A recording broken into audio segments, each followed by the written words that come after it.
Christ Triumphant, October 3rd, Daily Devotional by Ellen G. White. There is always light amid darkness.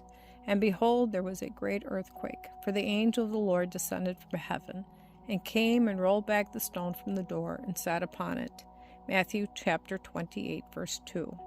If after his crucifixion and burial, in the place of giving way to their sorrow, the disciples had carefully reviewed what Christ had told them to prepare them for this time, they would have seen light amid the darkness. They need not have been in such apparently hopeless discouragement. Before anyone had reached the sepulchre, there was a great earthquake. The mightiest angel from heaven, he who held the position from which Satan fell, received his commission from the Father, and clothed with panoply of heaven, he parted the darkness from his track. His face was like lightning, and his garments white as snow. As soon as his feet touched the ground, it quaked beneath his tread.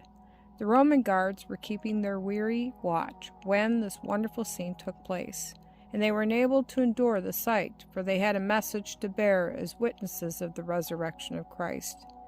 The angel approached the grave, rolled away the stone as though it had been a pebble, and sat upon it.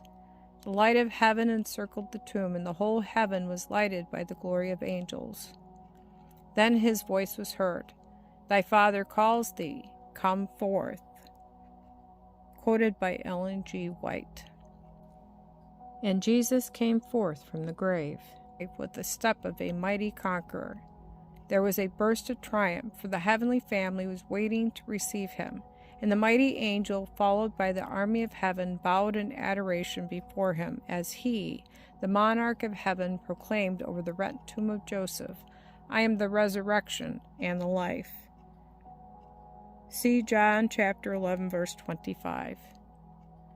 When Christ upon the cross cried out, "It is finished," John chapter 19, verse 30, there was a mighty earthquake that rent open the graves of many who had been faithful and loyal, bearing their testimony against every evil work, and magnifying the Lord God of hosts.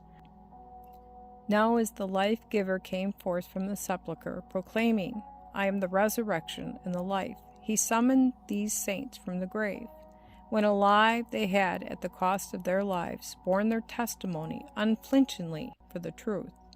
Now they were to be witnesses of him who had raised them from the dead. These, said Christ, are no longer the captives of Satan. I have redeemed them.